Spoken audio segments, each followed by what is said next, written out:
哇，这么多好吃的，先吃哪个？尝尝。嗯。来，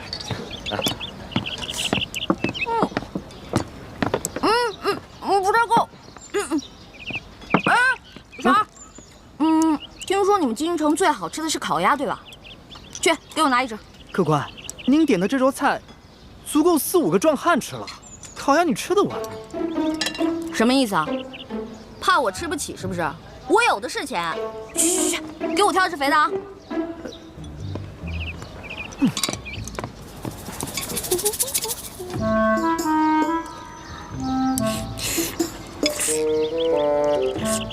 客官，烤鸭。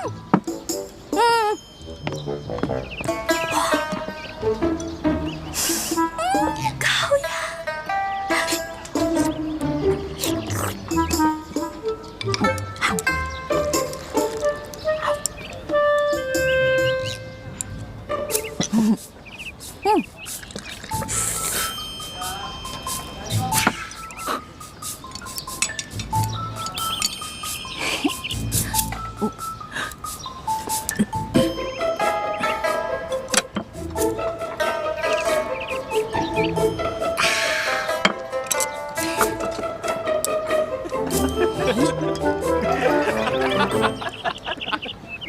你看他得吃相啊！你先快吃相，来，你们看，你看，笑什么呢？就笑你怎么了？长得跟个姑娘似的，吃起饭来跟头牛一样。我花你们家钱了，穿你们家衣服了，吃你们家饭了。看不出来，你不仅食量大，脾气也挺大的呀。今儿我就替你父母好好教训教训你，改给你的臭毛病，不然以后可娶不着媳妇儿。想教训我，小爷请你们吃鸭肉。不。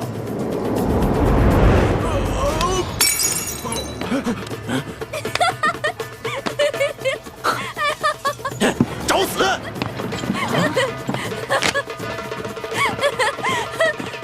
哎，挡横是吧？哎，各位，来这京城第1酒楼都是寻开心的，兄台何必跟这位小兄弟过不去呢？你是谁呀？要你多管闲事儿？在下龙三，小二来了。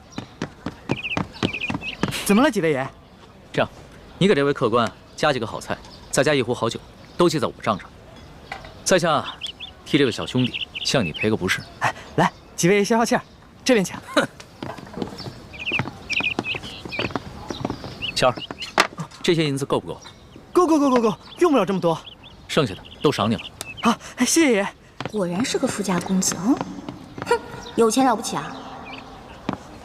别以为你替我道歉，我就会感激你。嚯！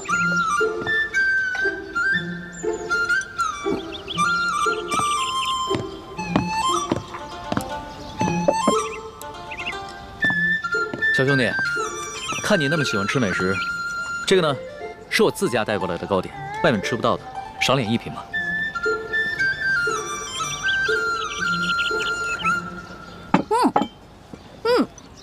这个真好吃，你们家厨子可真厉害。哎，你那个大个子跟班呢？啊，我让他出去办事了。可惜我吃的太多了，这也吃不下了。小二，哎，来了。你帮我把这些全都包上，我要带回去。好，那请先结下账。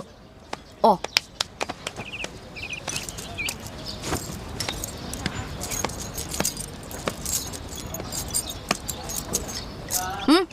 不用找了，这不够啊！这可是整整1吊钱啊！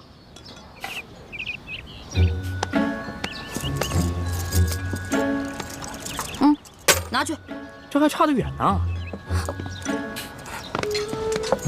这回够了吧？只够个零头。这么多钱只够个零头？你这京城第1酒楼的菜也太贵了吧？这些钱都是我跟我兄弟姐妹1年的利钱呢。这儿可是京城第1酒楼，可不是你们乡下的草棚子小饭馆。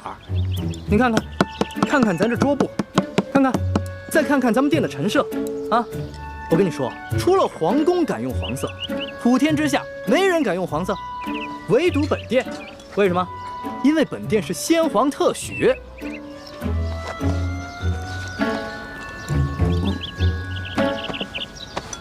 啊，这样吧，这顿饭钱我来出了。哎，且慢。虽然我知道你比我有钱，但是我也知道，无功不受禄。这样吧，我能不能先欠着，等我哥哥来了以后再付给你？可以啊，但是把你刚才掏的那块玉压在本店。带着这块玉赶回客栈，晚上会有别的叔叔接你回明珠谷。义父，你要去哪儿啊？我要跟你在一起。义父要为刚刚被绞死的那几个人收尸。这件事情太危险，你不能跟着我。那些被绞死的人跟咱们有什么关系啊？义父为什么要去给他们收尸？你还小，你不明白。记住，这块玉是你亲娘留给你的最后遗物，也是唯一能证明你身份的信物。你千万不能把它弄丢、弄脏。不行，这是我娘死前留给我的唯一遗物，不能给你。那客官的意思就是要吃霸王餐了。小兄弟，这个京城第一酒楼有个不成文的规矩，礼敬天下身怀绝技的能人异士。所以呢，你要是有什么绝技的话，能露出个一两手，这样的话就可以免了这顿餐费。对，如果你实在没有现银的话，可以露手绝技给大伙儿瞧瞧。那什么样的绝技啊？来，小兄弟，你看到这上面挂的字画了没有？只要你能题一首诗，写一首好字儿，或者是画一幅画，就够格了。不瞒兄台，诗词歌赋、书法绘画，我样样都会，但是可能比不上这上面的墨宝吧。若是小兄弟觉得自己文采稍逊的话，那会不会什么别的，比如某种乐器、舞蹈，或者武功杂艺？没错，乐器嘛，我会好多种，舞蹈、杂艺、18般武艺，我也都会那么一点点。但是绝技，恐怕还谈不上吧。原来客官所学杂而不精啊！哎，人的精力是有限的，这位小兄弟啊，年纪轻轻的就什么都会，已经是很难得的奇才了。这样吧，小兄弟，你就挑你最精湛的技艺来露一手，看看是否合格。若是不够格的话，我来给你做担保，等你找到你哥哥再来结账不迟。好，就听龙少爷的，挑个您最拿手的，来一个给大伙瞧瞧。多谢兄台。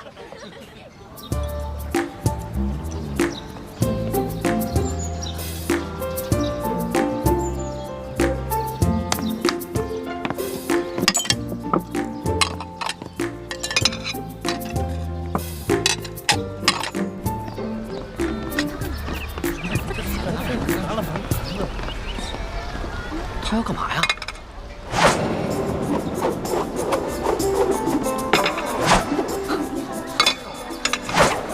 小兄弟，你这手上功夫虽说不上如何，但也算不错。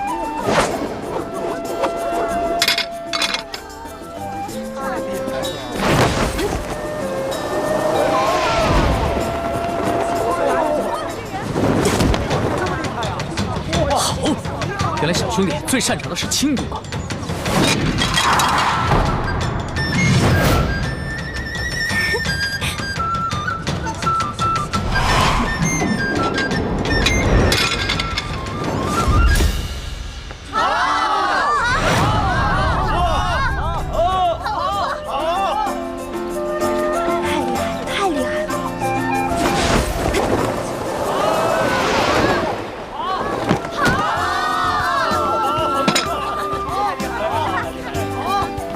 可以走了吧？当然可以，还请您留下高姓大名，下次再来本店提您名字可以打折。姓名就不必了，朱门酒肉臭，路有冻死骨。你这京城第一酒楼的一顿饭，够我跟我兄弟姐妹过1年了，先撤了。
这是哪儿啊？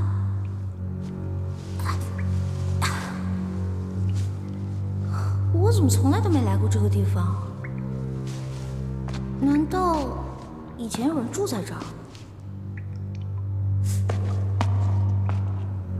这缸里是什么？打开看看。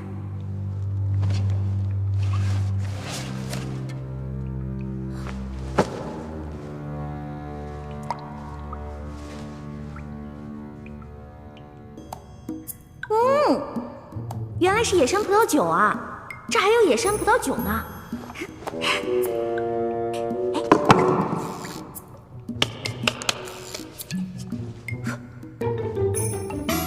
我回来了。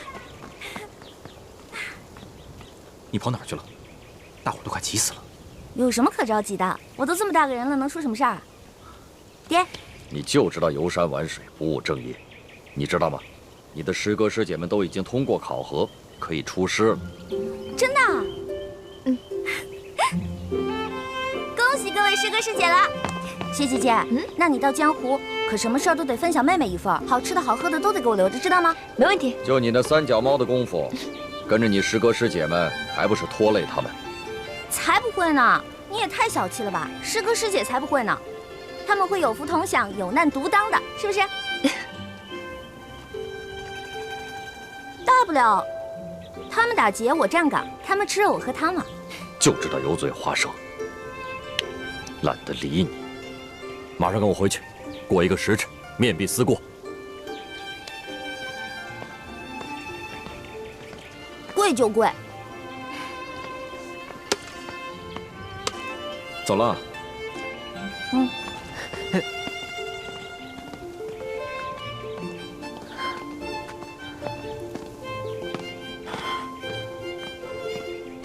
你又去山上玩了？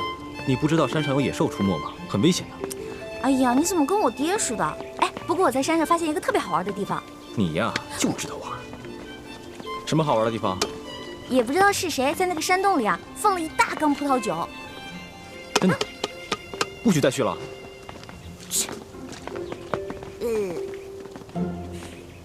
徒儿参见各位师傅。你们听着，出师之后，我要你们完成的第1个重要任务，就是寻找当年崇祯皇帝留下来的一个铜匣。这个铜匣关系到我们联盟的一个绝顶机密。本来这个机密只有我一个人知道，但是现在是时候把它说出来了。你们一定要切记，每个人都要守口如瓶。徒儿明白。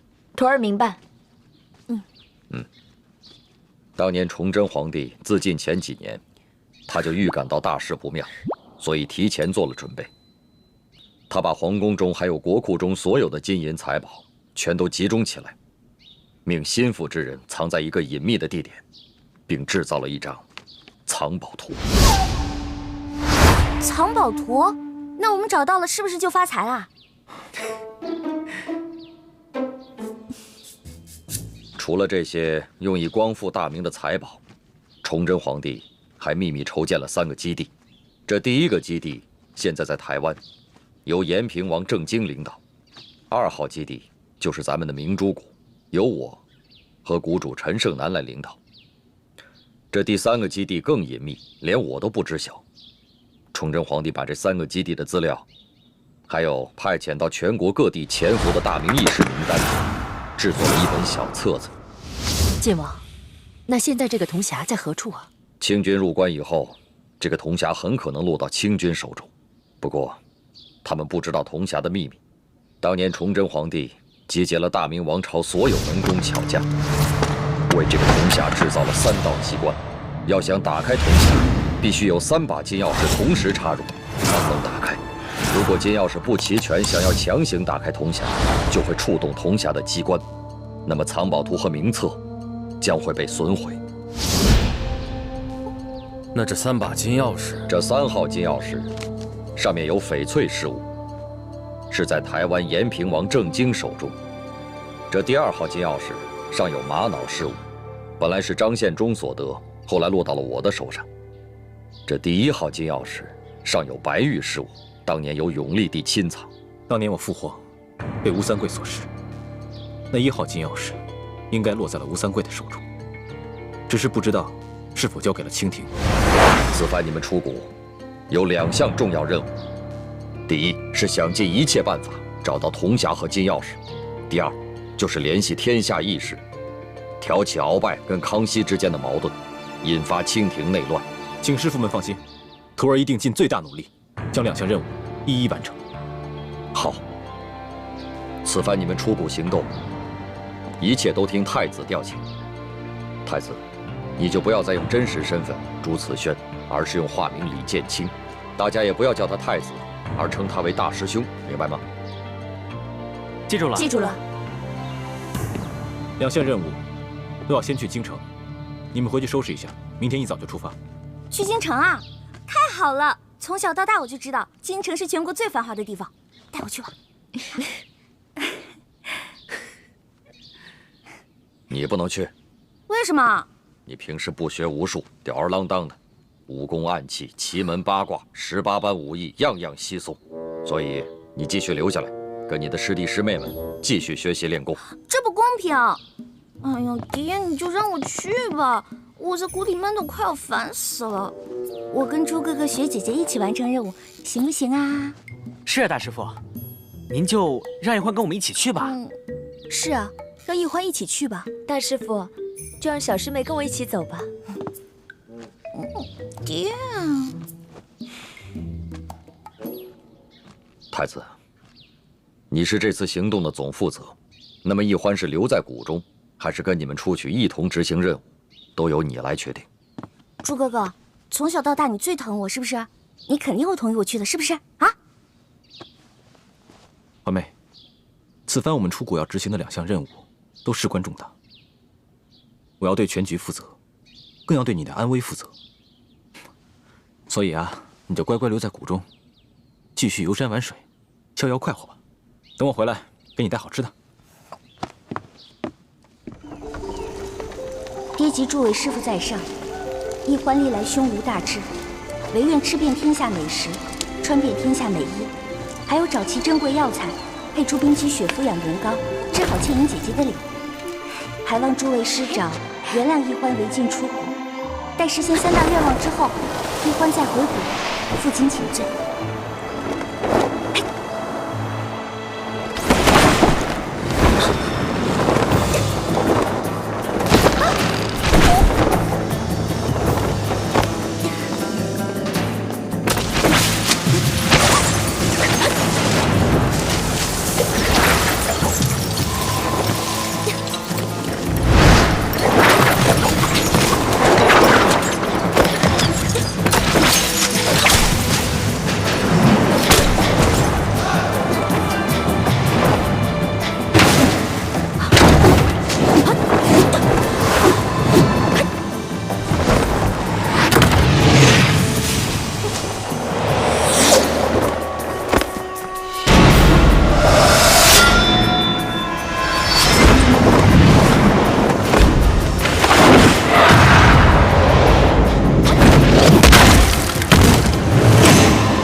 常常夸耀这个机关有多难多难，还不是被我2、3下就搞定了？李一欢，你真是个天才。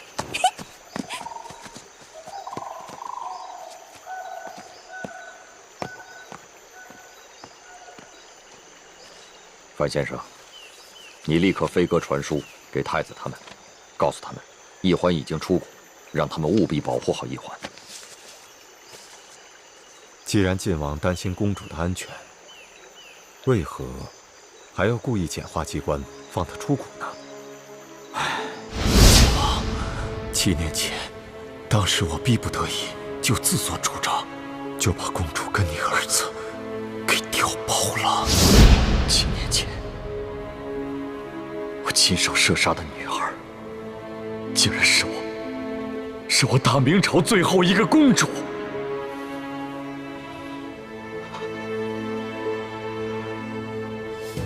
我李定国罪孽深重啊！不，公主尚在人间。当年你那一箭，刚好射中皇后送给公主的玉佩上，所以公主毫发无伤。这些年，我一直带着她隐居在明珠谷。现在远在台湾的太子，对我们大明的志士们来说，是极大的鼓舞。如果让他们知道，大明皇室只剩下一个公主，恐怕他们就没有复国的斗志了。如今世上，知道太子是你亲生儿子，奕欢才是大明最后一个公主的人，就只有你我2人了。我知道了，我马上传信给延平王，让他把太子送回来。就说先帝留下遗诏，让太子跟我女儿奕欢定亲，这样他们所生的子女也算是大明皇室血脉，我们也算对得起先帝了。好，这安排甚好。奕欢是先帝留下的唯一血脉，只可惜他生性懒惰，又贪图享乐。若一味保护，不让他历练，先帝在九泉之下也不会瞑目的。晋王真是用心良苦，但愿他此次京城之行能有所长进。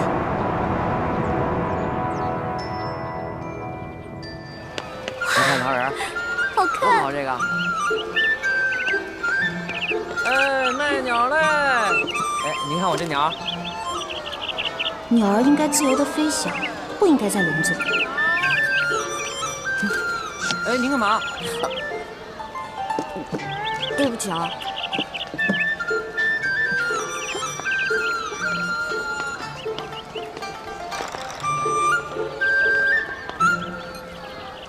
师傅们都说清贫无道，民不聊生。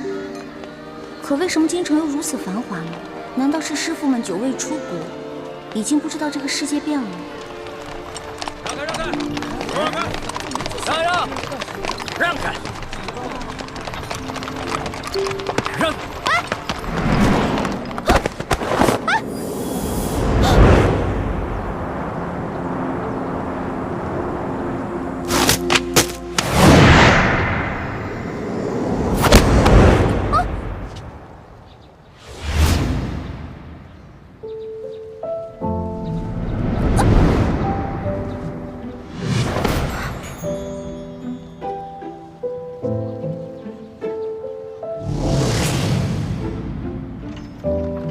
哎，小孩儿，哎，干嘛呢你？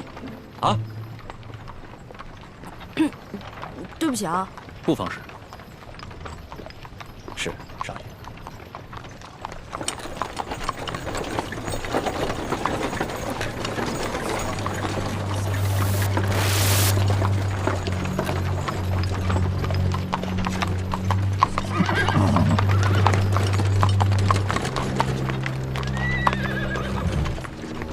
哎，他们要把这些人押到哪儿去啊？还能去哪儿？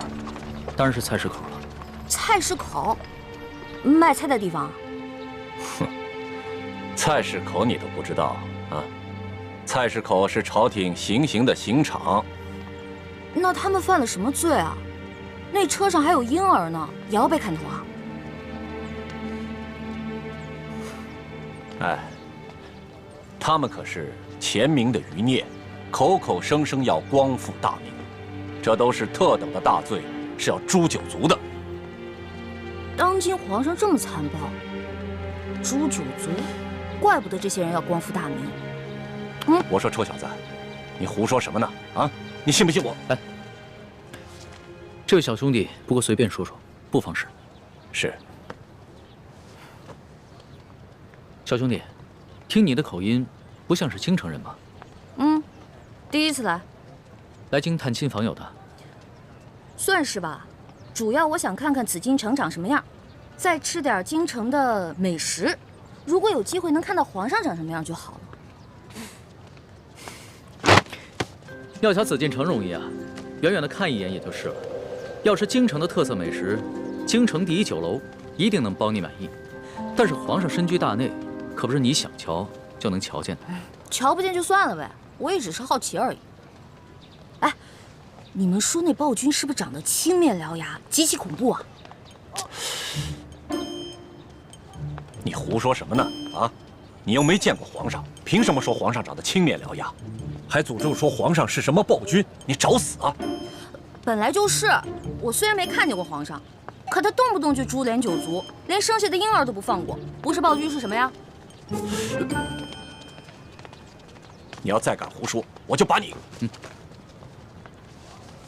可我听说，当今圣上年少，虽然早已亲政，可朝政依然把持在辅政大臣鳌拜的手中。当今圣上年少，虽然早已亲政，可朝政依然把持在辅政大臣鳌拜的手中。你说的暴政，可不关康熙皇帝的事儿啊。你说的这些啊，我都听不懂，但我只知道，皇上贵为天子，就要为老百姓负责，既已亲政，还让鳌拜为所欲为。我看啊，他不是暴君，那也是个昏君。你要再敢胡说，我立刻……他说的对，任由朝政把持在他人手中，不是暴君，也是昏君。瞧他那把扇子很是名贵，我还是不要招惹这种人为妙。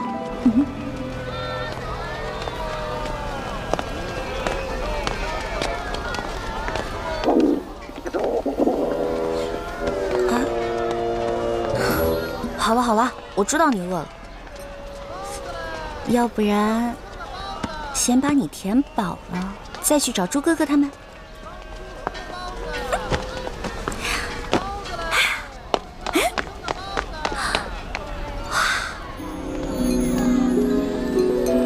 这难道就是刚才那位富家少爷说的京城第一酒楼？那全京城最好吃的东西，肯定就在里面了。您慢走。哎呦，客官，您里边请。您请。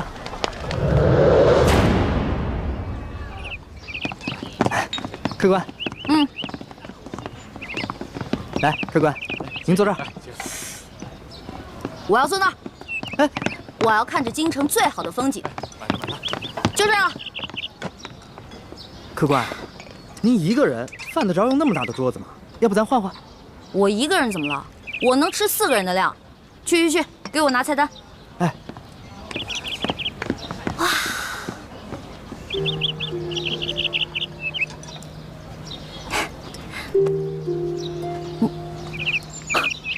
好巧，又见面了。原来是你啊！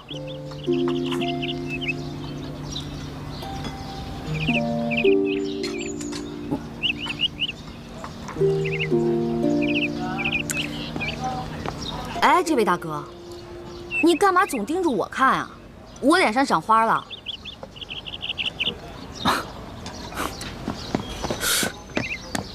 客官。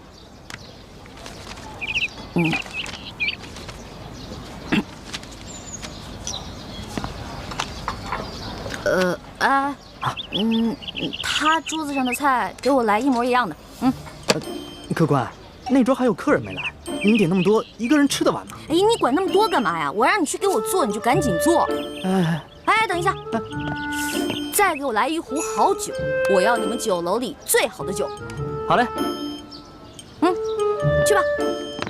哎呀，京城的鸟啊，走你！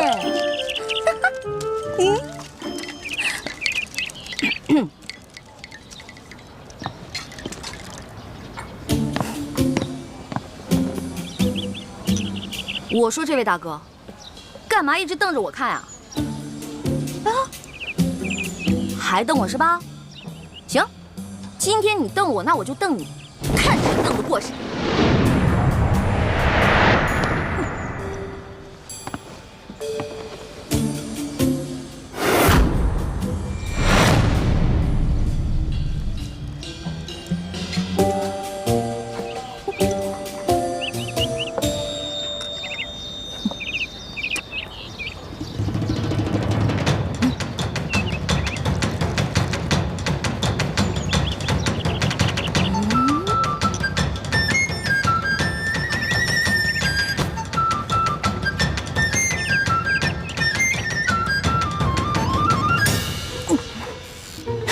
说了吧，看你还敢瞪我！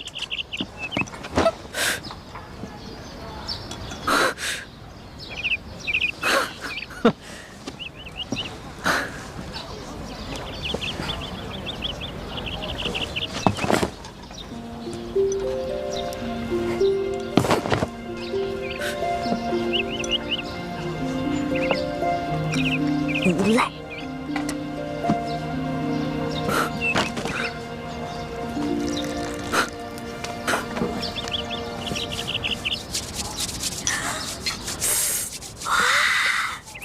好吃的，先吃哪个？尝尝。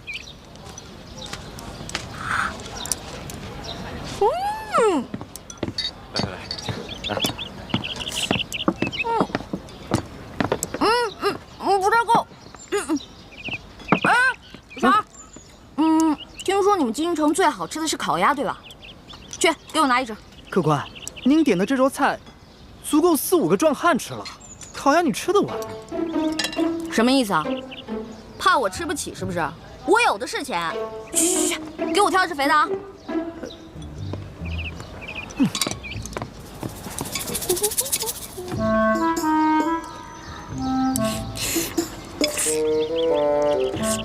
客官，烤鸭。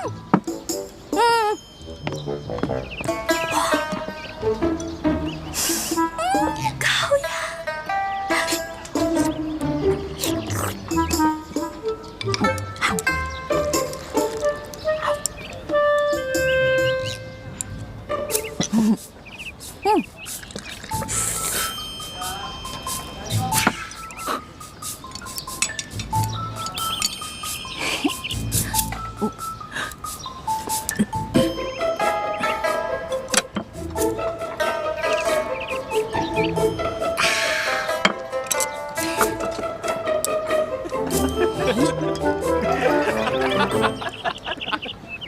你看他那吃相啊！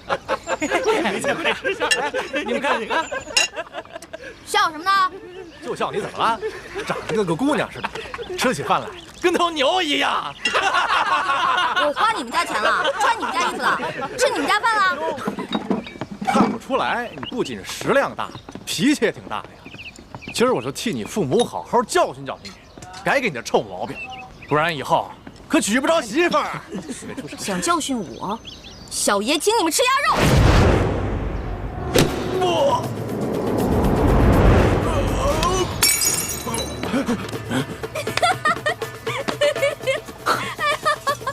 找死！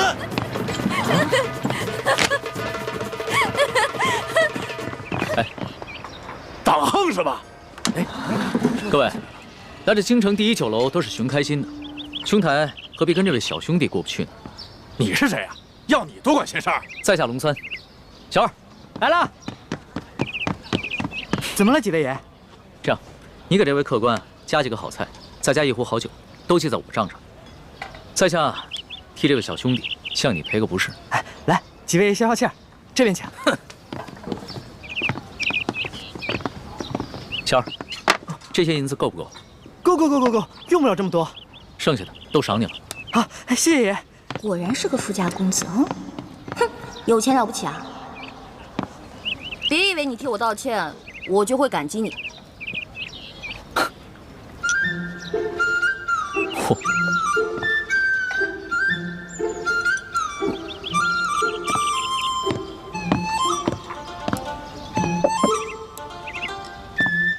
小兄弟，看你那么喜欢吃美食，这个呢，是我自家带过来的糕点，外面吃不到的，赏脸一品吧。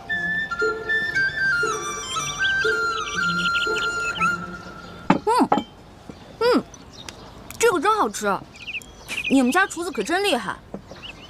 哎，你那个大个子跟班呢？啊，我让他出去办事了。可惜我吃的太多了，这也吃不下了。小二，哎，来了。你帮我把这些全都包上，我要带回去。好，那请先结下账。哦。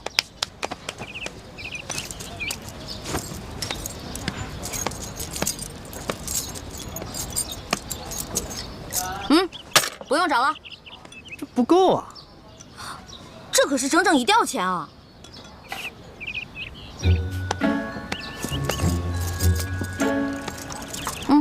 拿去。这还差得远呢。这回够了吧？只够个零头。这么多钱只够个零头？你这京城第1酒楼的菜也太贵了吧？这些钱都是我跟我兄弟姐妹1年的利钱呢。这儿可是京城第1酒楼，可不是你们乡下的草棚子小饭馆。你看看咱这桌布，再看看咱们店的陈设，啊！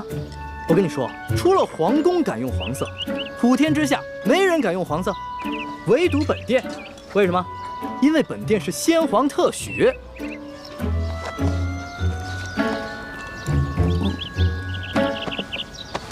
啊，这样吧，这顿饭钱我来出了。哎，且慢。虽然我知道你比我有钱，但是我也知道，无功不受禄。这样吧，我能不能先欠着，等我哥哥来了以后再付给你？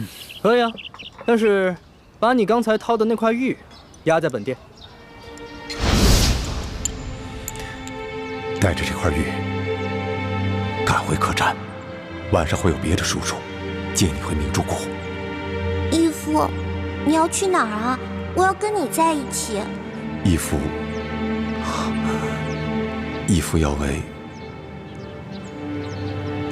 刚刚被绞死的那几个人收尸。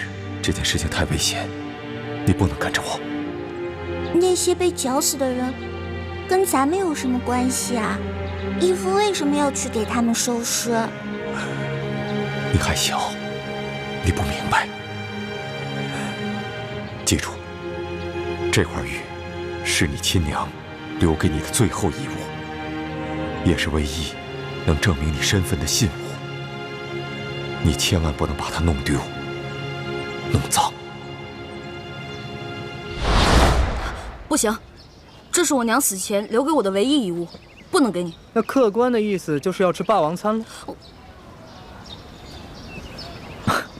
小兄弟，这个京城第1酒楼有个不成文的规矩，礼敬天下身怀绝技的能人异士。所以呢，你要是有什么绝技的话，能露出个1、2手，这样的话就可以免了这顿餐费。对，如果你实在没有现银的话，可以露手绝技给大伙儿瞧瞧。那什么样的绝技啊？来，小兄弟啊，你看到这上面挂的字画了没有？只要你能题一首诗，写一首好字儿，或者是画一幅画，就够格了。不瞒兄台，诗词歌赋、书法绘画，我样样都会，但是可能比不上这上面的墨宝吧。若是小兄弟觉得自己文采稍逊的话，那会不会什么别的，比如某种乐器、舞蹈，或者武功杂艺？没错，乐器嘛，我会好多种，舞蹈、杂艺、18般武艺，我也都会那么一点点。但是绝技，恐怕还谈不上吧。原来客官所学杂而不精啊！你，哎，人的精力是有限的，这位小兄弟啊，年纪轻轻的就什么都会，已经是很难得的奇才了。这样吧，小兄弟，你就挑你最精湛的技艺来露一手，看看是否合格。若是不够格的话，我来给你做担保，等你找到你哥哥再来结账不迟。好，就听龙少爷的，挑个您最拿手的，来一个给大伙瞧瞧。好，来一个。多谢兄台。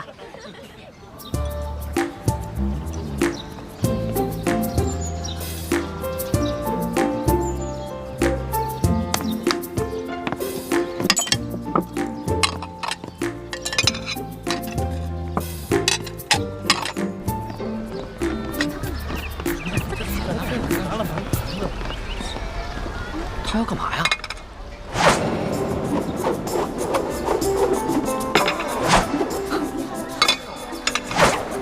小兄弟，你这手上功夫虽说不上如何，但也算不错。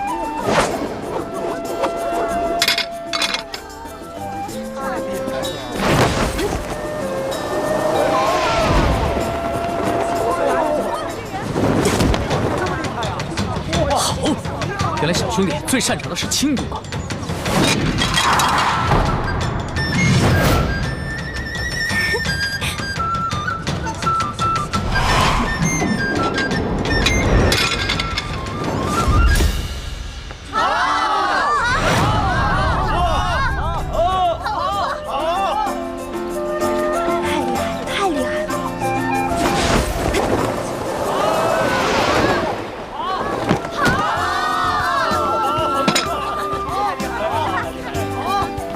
可以走了吧？当然可以，还请您留下高姓大名，下次再来本店提您名字可以打折。姓名就不必了，朱门酒肉臭，路有冻死骨。你这京城第一酒楼的一顿饭，够我跟我兄弟姐妹过1年了。先撤了。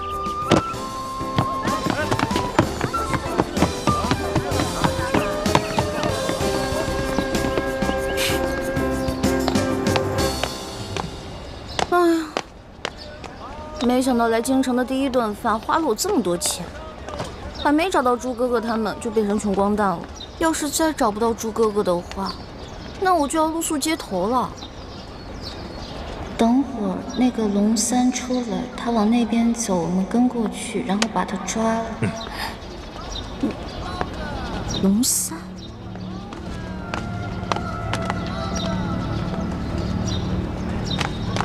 哎，兄台。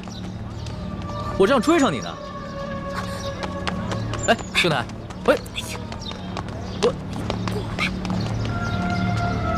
哎，小兄弟，不要问。刚才我看到几个江湖人士在打手语，他们好像要对你下手。不会吧？我平时极少出门，没有什么仇家。你当然是没什么仇家了，但是你爹娘没有教育过你吗？出门财不可外露，估计啊是盯上你的钱了。我这个样子很有钱吗？一看你就是一个不经常出府的大少爷吧，没什么江湖经验。你呀，虽然穿了一件普通的绸衫，但是你手上那个玉扳指，还有你的帽子跟腰带上镶嵌的美玉，都是极品兵种。再看看你这把古扇，这扇面是黄庭坚的真迹吧？足以买下这整栋酒楼了。我倒是忘了这些细节了。小兄弟，你真是好眼力啊！哼，其实在下的能力呢，不光是刚刚在楼上说的那些，我对鉴赏古玩玉器也是不在话下。多才多艺，真是多才多艺。哎，不知道小兄弟叫什么名字？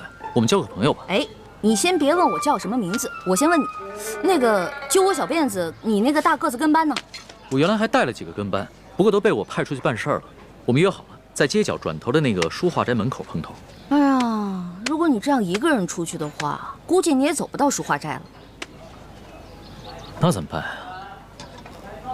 这样吧，看在你刚才帮我解围的份上，又请我吃了一碟点心，我来帮你。先帮我开个房间。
咋？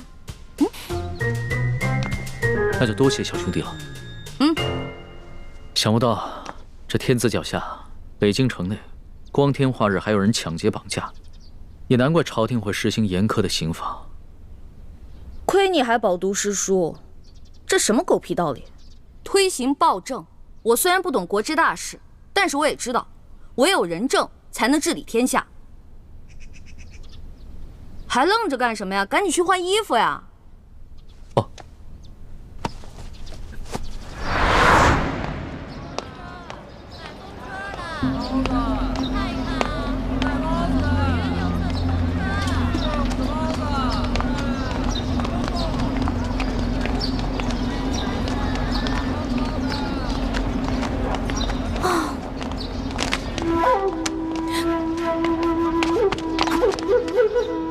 你不是龙三，怎么样，中了小爷的金蝉脱壳之计了吧？傻了吧？那个龙公子我们跟了好久了，今天就是你坏了我们的好事。所以你们想干嘛呢？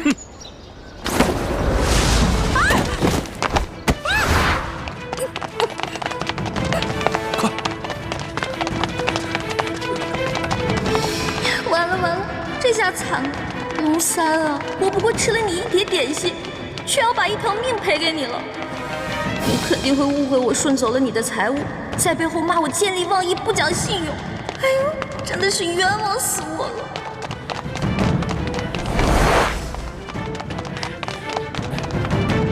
少主，今天有人破坏我们的计划。哦，什么人？这个人的声音好熟悉啊！放下。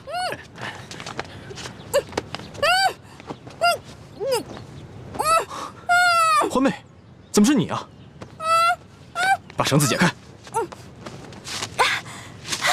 猪哥哥，猪哥哥，怎么会是你啊？少主，这位是？她是我的小师妹一欢。啊，这些打架劫舍的人，你认识啊？你别胡说，他们都是我们联盟的好兄弟。一欢姑娘，刚才真是多有得罪，没想到我们居然是大水冲了龙王庙。你们为什么要劫那个龙三啊？京城的达官贵人们都爱去那第一酒楼，所以我们在酒楼当中也安插了眼线，方便我们打探消息。这几天来，我们发现那个龙公子经常出现在第一酒楼，暗中查访各种民间消息，行迹可疑，出手又非常阔绰，所以我们打算绑了他，盘问盘问，顺便从他身上捞点钱财，用作咱们联盟的活动经费。没想到啊，却让你给破坏了。哎呦，实在不好意思啊，各位，我不知道你们是自己人，我还以为他们是绑架良民的土匪呢。我一大早就接到师傅们的飞鸽传书，说你也来了京城，让我务必保护好你。我正想着怎么才能找到你，没想到我们竟以这种方式见面了。这家慈航药铺是咱们联盟在京城的据点之一，掌柜的还有店里的伙计都是咱们联盟中的兄弟。我现在的身份是这家店里新聘的坐堂郎中。你给我记住了，以后在外人面前要叫我李建清李先生，不许再叫我朱哥哥了。知道啦。哎，朱哥哥，叶哥哥、雪姐姐、樊姐姐呢？他们都出去执行任务了。哦，我呢，在指挥兄弟们绑架龙三儿。没想到却歪打正着碰上了你。对了，你为什么要帮龙三儿？这个嘛，我先进去换件衣服，出来再跟你说。你就因为吃了他一碟点心，就去替他冒这个险？哎，其实说实话，我根本就没想着要去冒险。我本来想着以我的轻功，就算打不过那几个乞丐，也是可以逃跑的。你呀，从小练功就不肯用功，又很少出门，缺乏江湖经验。这次幸亏是遇上了咱们自己的人，不然你现在就……你让我怎么办？咦，朱哥哥，你平时不是很讨厌我的吗？总是嫌我这个嫌我那个的。我要是死了，你不就少一个大麻烦吗？呸！胡说什么呢？一点都不知道忌讳，赶紧呸一个！好，我呸！我什么时候讨厌过你？你是故意气我的，是不是？我开玩笑的嘛。行了，朱哥哥，我得出去一趟。不行，不告诉我你去哪儿，别想出这个门。万一出事了怎么办？放心吧，这次我不会再出事儿了。我只是想把这个东西当面还给龙三。这个龙三身份很可疑，你要多留一个心眼。见到他，仔细打探一下他的底细。知道了，猪哥哥，走了。你当心点啊！我们家少爷等你好久了，你一直没来，这不，龙三少爷有点急事儿就走了。他就这么走了？龙三少爷叫我把这个东西转交给你。那他临走前有没有说什么？他不会误会我不讲信用，把他东西都骗走了吧？哎呀，这怎么会呀？龙三少爷从不把身外之物放在心上，倒是对小兄弟挺关心的。他跟我们说了，一旦有你的消息，叫我们马上派人到他府上去告诉他一声。他是哪家府上的少爷啊？这个我就无可奉告了。我也没什么别的意思，我只是想把这些东西当面还给他，以免他误会我。哎呦，龙三少爷说了，这些东西啊，就全送给你了，就当你对他帮忙的一点谢意。这些东西都很值钱的，他全都送给我了。龙三少爷对你倒是很欣赏的，还想和你交个朋友呢。小兄弟，请问你尊姓大名啊？哎，那既然他也不肯说他的真名，我为何要坦诚相待呢？好吧，既然他都送给我了，那我就不客气了。哎，小兄弟，那以后如何联系你啊？告诉龙三，有缘自会相见。那个龙三一定是看你有些功夫，所以想故意劫纳你。不过这出手未免也太阔绰了吧？看来来头不小啊。环妹，一有机会要多去宝雅斋看看，看看能不能再碰上他。我现在对龙三也挺好奇的，我想弄清楚他到底是什么人。京城第一酒楼也有我们的眼线，只要他出现，我们就有机会弄清楚他的底细。朱哥哥，你看啊，你跟叶哥哥啊、樊姐姐啊、雪姐姐啊都那么忙，对不对？所以呢？我就不给你们添乱啦。我想去看看紫禁城，我保证绝不给你们添麻烦。等等，回来。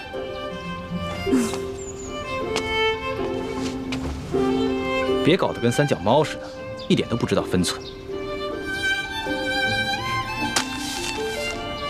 你看看这是什么？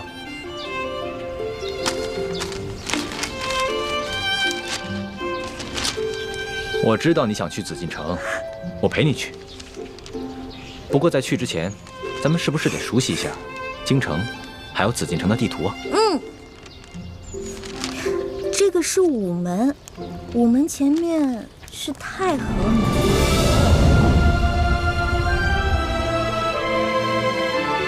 哇，这就是皇上住的地方啊，看着好气派啊！是啊，这就是紫禁城。这里本该是我的家，可现在却成了别人的家。环妹，总有一天，我要重新入住紫禁城，然后昭告天下，封你做我的皇后，让你坐上凤辇，风风光光的入住这紫禁城。我才不要当什么皇后呢，我又不想住在这紫禁城里。这个紫禁城啊，一看就是用黄金造的大金笼子，有什么好的呀？我才不稀罕。你难道不想母仪天下吗？我为什么要母仪天下呀？我的人生有3大志愿，一呢是吃遍天下所有的美食，2是穿遍天下所有的美衣，这第3个嘛，我希望赶紧治好倩影姐姐脸上的伤。环妹，你是大明晋王的女儿，又是我未来的太子妃，怎么可以这么胸无大志呢？哎呀，我跟你说实话吧，我才不想当什么太子妃呢。这话不敢跟爹跟师傅说，我也只能偷偷跟你说了。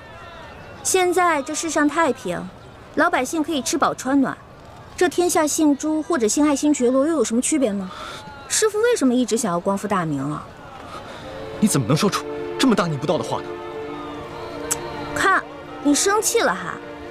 这话我不敢跟师傅他们说，只敢跟你说。如果你要是生气的话，好吧，以后我就骗你，我说好听的话哄你，可以了吧？如果你要是生气的话，好吧，以后我就骗你，我说好听的话哄你，可以了吧？算了，虽然我有点生气，但我还是只想听你说真话。我就知道你不会生我气的。光复大明，为我诸事报仇，本来就是我的责任。你不过是一个心思单纯的女孩子，我不该苛责于你。朱哥哥，你现在赶紧回药铺吧，我还想再去庙会逛逛。我先走了。哎，你自己小心点，千万别在这事。哎，知道了知道了。你怎么比师傅跟爹加在一起还唠叨？走了。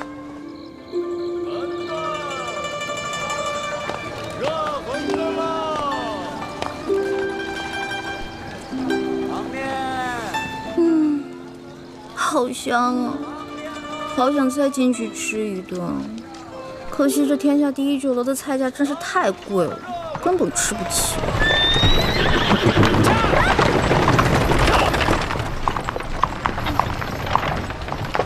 哼，驾着黄金马车，还这么横冲直撞，我倒要看看你是谁。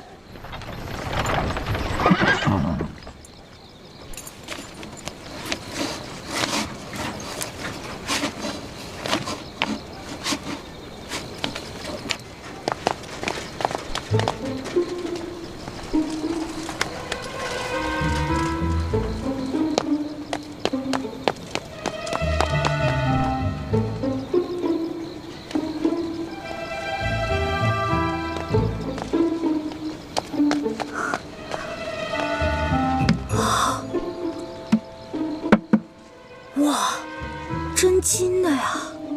这车主也太有钱了吧！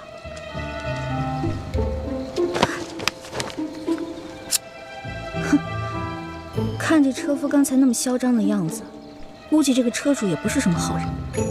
我就当劫富济贫了。中堂大人，这边请。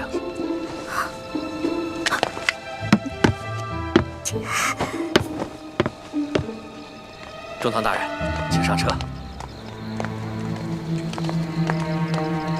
大人慢点。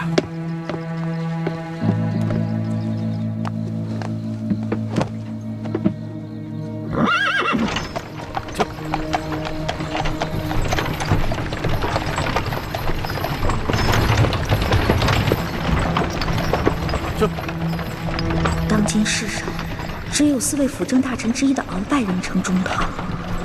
难不成这车上的人是鳌拜？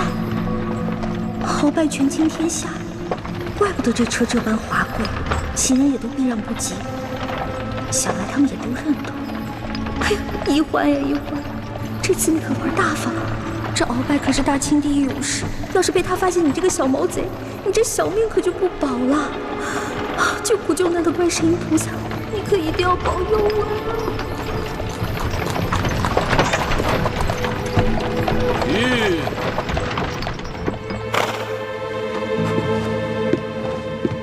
奴才见过中堂大人。公公不必多礼。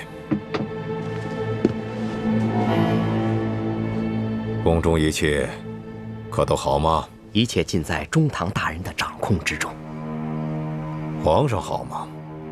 皇上现在每天还是跟一些小伙伴们摔跤玩耍，无心朝政。他那都是故意做给老夫看的吧？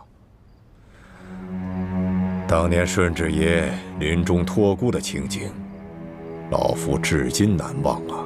只可惜这个小皇帝翅膀眼看着就硬了，有点看我等老臣不顺眼了。其实，皇上还是很念旧情的。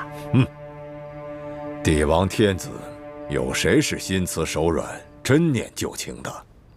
翅膀硬了，总是要飞的。你还是继续给皇上进补吧。每日1盅大补汤，你一定要看着皇上服下去。奴才明白，奴才一定尽心伺候皇上。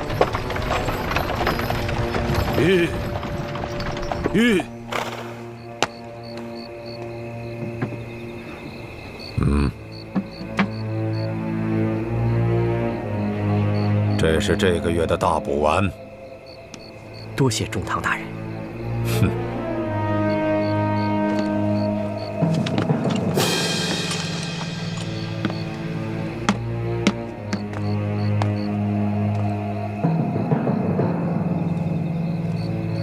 赶紧送公公回宫，公公不便在外久留。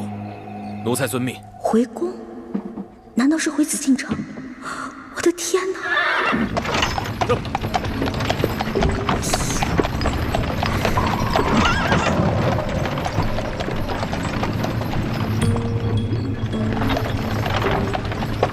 看来马车已经进了紫禁城。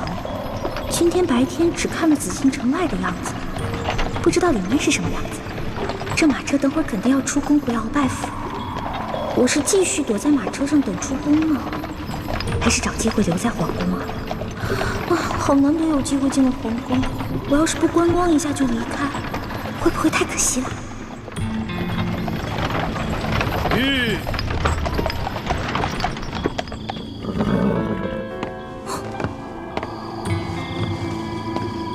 公公，您慢点。公公，这儿有没有方便的地方？这一路可把我憋死了。这宫里的路不好找，还是咱家带你去吧。哟，那有劳公公了。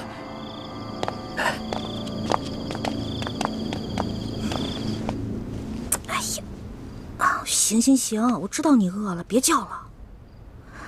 御膳房里面有举世无双的美食，要不然先喂饱肚子。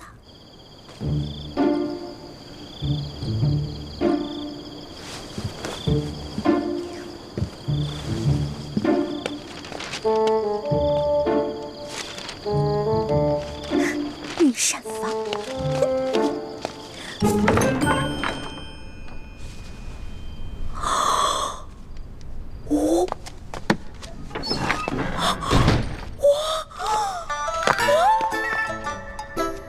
幸亏猪哥哥给了我这张地图。哇！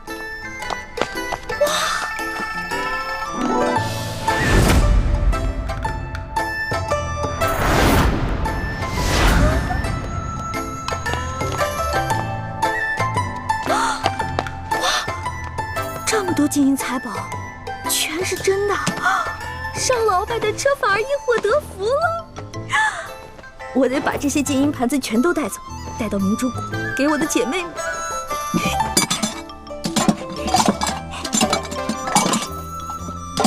都是皇上用的东西，太棒了！快快快快！哇！好吃。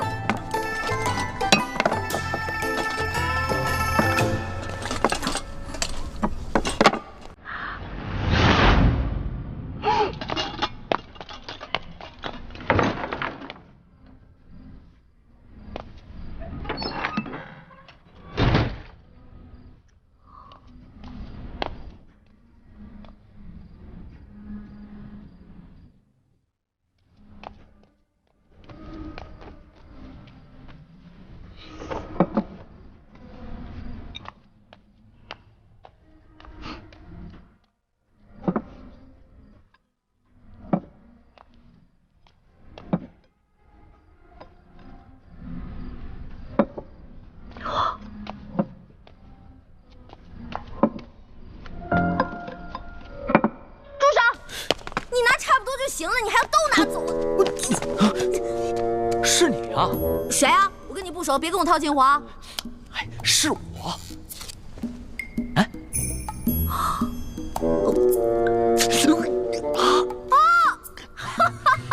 是你呀！是不是在里面？啊，我记起来了，我记起来了。嘘啊，嘘，我们换个地方说。走走走走。哎呀，我的东西，我的东西。啊。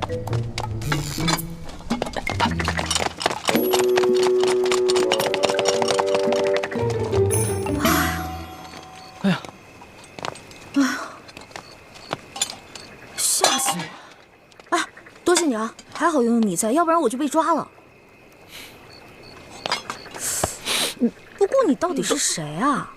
我怎么会在皇宫看见你呢？而且你对皇宫的地形如此熟悉。我呀，我是这个宫里的御前侍卫，所以啊，我对这个皇宫啊特别熟悉。你在宫里当差啊？怪不得那个书画斋的老板不肯跟我透露你的身份呢。原来如此啊！小兄弟，还是你说的对，有缘自会相见。没想到这么快我们又见面了。是啊。哎，对了，你这么晚进宫来做什么呀？哎呀，别提了，要多倒霉有多倒霉。我在路上走得好好的。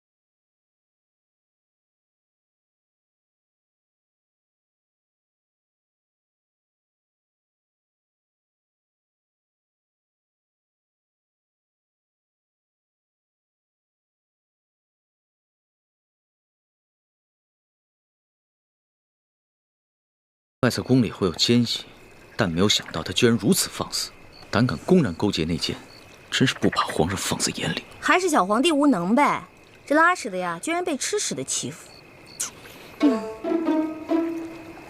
小兄弟，你这话未免也太糙了吧？话糙理不糙啊，我说的都是实在话。如果这个皇帝是个英明君主的话，那怎么可能任由鳌拜这么嚣张跋扈呢？小兄弟啊，你想的太简单了。 这皇上啊，年少，刚亲政不久，要整顿朝纲，自然是需要时间的。而且他确实想做出一番大事，要不然的话，他也不会派我乔装打扮，在宫外打探消息了。怪不得你在酒楼花钱这么阔气，原来是奉旨花钱啊！你这个差事不错啊！哎，我都跟你聊饿了，还好我在御膳房拿了点吃。这样，我带你去一个特别安全的地方慢慢吃。去哪里啊？ 哪儿啊？你跟我来就知道了。哦。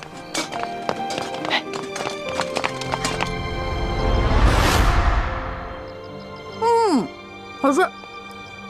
这御厨做的就是不一样，不光做的好看，吃着也香哈。那当然，能侍奉皇上的御厨，那都是天下第一的大厨子。哎，你不是说你是皇上的心腹侍卫吗？那你是他的御前侍卫，你想吃什么可以找他恩赐啊？那干嘛半夜3更的去御膳房偷吃的？我哪是偷偷去吃啊，我那是光明正大的去吃。你要不是为了掩护你，我哪会被那些相熟的侍卫追得满宫跑啊？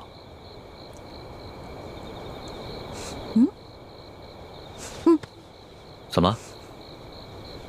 不对啊，这2种糕里面掺了不同的香料。 会使人慢性中毒的。中毒？你别开玩笑了，怎么可能呢？这些糕点是皇上最喜欢吃的，而且皇上平时进膳的时候，都是有专门的人用银针试过的，也有专门的人试吃，怎么可能会有毒呢？真的，这里边的香料性热，而这个糕点里面的香料性凉，2种单独食用不会中毒，但是混在一起长期食用就会使人中毒。 并且，可以使人心智受损。你没开玩笑啊？干嘛？别动，我来给你把脉。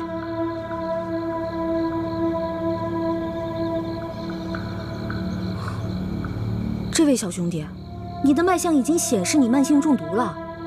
那个替皇上试吃的人，不会就是你吧？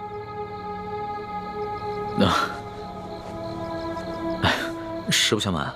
其实呢，是皇上和我最近都感觉到身体不适，所以呢，特意让我来御膳房求证一下。原本呢，我是不相信宫里的太医，所以想取几样食材拿到外面去给宫外的名医看看。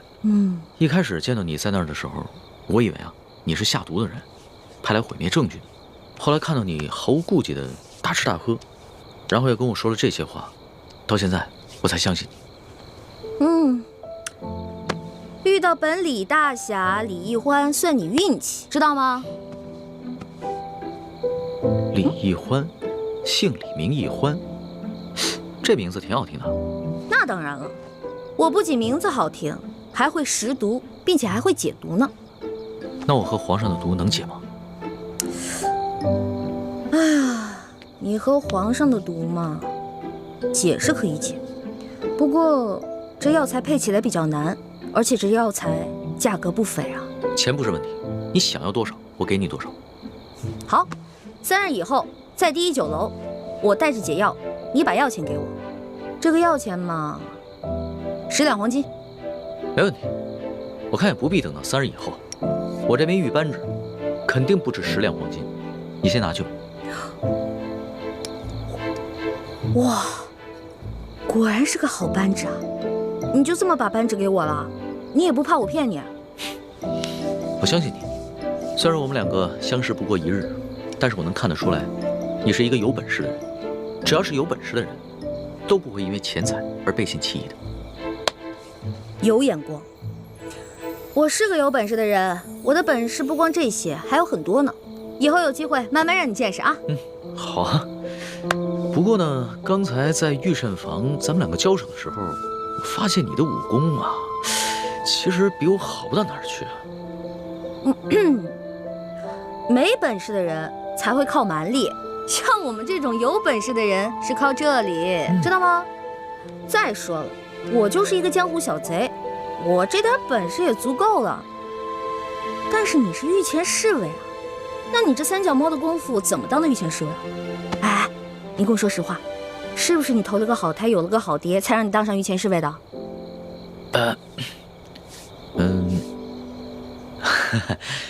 师傅相瞒，我确实是投了个好胎，有个好爹。我祖上啊是8旗的贵族，我能随侍皇上，也都是我们家里人帮的忙。任人唯亲，这康熙小皇帝啊，果然不是什么明君啊。哎，也就是你啊说这样的话，要别人说这样的话呢，我早就拉他去见官了。不过呢，你虽然言语上对皇上不敬，但是我能看得出来，你心思不坏。你这个小兄弟吧，通情达理，仗义疏财。我决定了，你这个朋友我交定了。来，今天高兴，喝酒。我这壶底的酒可不是一般的酒，这个酒呢是我在山里发现的野山葡萄酒，也不知道哪位仙人何年何月何日酿造的，总之特别好喝。你别以为你是皇上的小跟班，吃惯了好多御食，好多御酒，就不把我这个酒当回事儿了。我这个酒啊，可比你那些御酒好喝多了。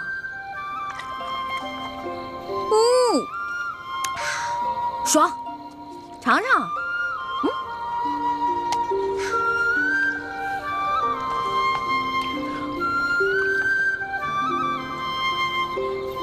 怎么样？啊，是好酒啊，是吧？多喝点。哎，小兄弟，你是哪儿的人啊？为什么要进京啊？我呀，我就是一个江湖游侠。我进京呢，就是来看一看京城有多繁华，吃遍京城的美食。2呢，我是想找一些珍贵的药材，配一款冰肌雪肤养颜膏，给我姐姐脸上疗伤。你姐姐的脸怎么了？哎呀，别提了，一说到这事儿吧，我就特别内疚。小的时候啊，我背着大人，拉着我姐姐去山里玩。哎，妹妹，咱们回去吧。平日里师傅们都不让咱们上山玩，说山里有野兽，那是他们吓唬咱们呢。走吧。哎呀，走啦！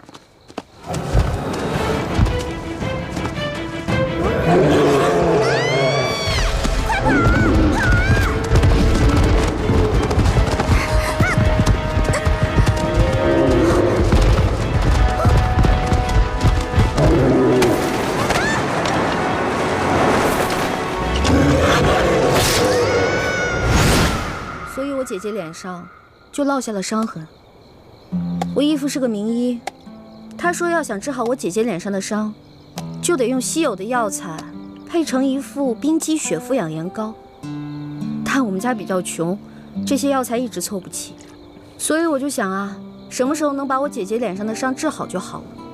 我姐姐可是个大美人儿，但就是因为脸上的伤让她变得很自卑，所以我希望我能早日帮她配齐这些药，治好她脸上的伤。所以你刚才不跟着那辆马车出宫，不是为了进御膳房偷吃东西，而是为了找太医院，去找那些能治好你姐姐脸上伤的药。对啊，本来我想先饱吃一顿再去太医院的，没成想。你是个重情重义的人啊，我喜欢你的性子。哎，你多大了？我呀，我是顺治12年5月初4生的。5月初4啊？真的假的呀？真的。太巧了，我也是5月初4。啊？只不过我是顺治11年的，比你大1岁。这么巧啊？哎，你说咱们2个1日之内相逢了2次，我觉得咱们这个缘分匪浅呀，不如我们今天指月为誓，结拜为兄弟，如何？从来没有人想着跟我结拜的。不过，我以前老看古书上说，那些古人们结拜好像挺有意思的。当然了，我也一直想这么做来着，可惜一直没有遇到合适的人。既然你我这么有缘，那就结拜吧。我长你1岁，我做大哥，你是小弟。哎，不行不行，岂不闻古人有云：文道有先后，术业有专攻。咱们既然结拜，就不能以庸俗的年龄论长幼，咱们得看谁的见识广，本事强。刚才你也说了，我的见识广，本事强，所以我是大哥，你是小弟。这也行啊？当然了，如果你觉得不行的话，再来打一架，谁赢了谁是大哥。不打。行，居然还有人想当我的大哥。行，你是大哥，我是小弟，好了吧？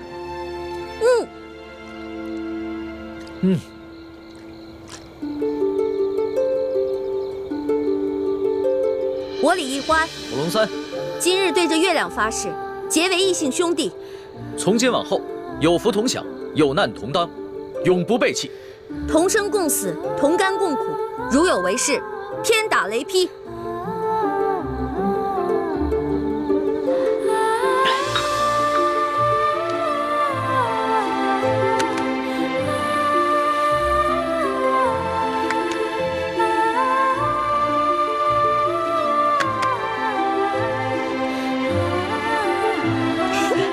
大哥请，小弟请。